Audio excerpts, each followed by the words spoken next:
Great question.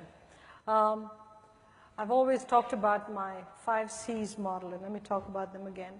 The first is competency. I think anybody who wants to be a future leader should have a hip pocket skill that everybody looks at and says, XYZ is the go-to person for that skill.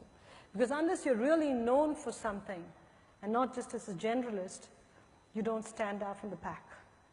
But in order to be competent at something, you've got to be a lifelong student, because you've got to constantly refine your knowledge of that subject so that you remain ahead and abreast of everything that goes on in that field first.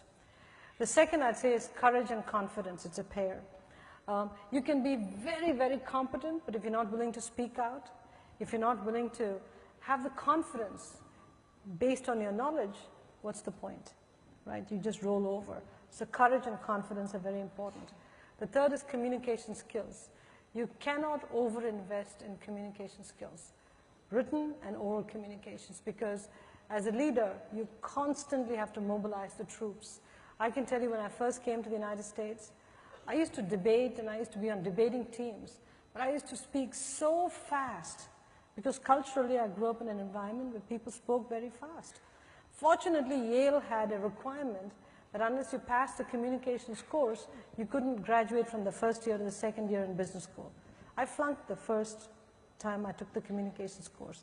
So over summer, I took it again, which was the best thing that happened because I learned to sync my brain with my output from my mouth, and so I started to slow down what I was saying. Huge difference.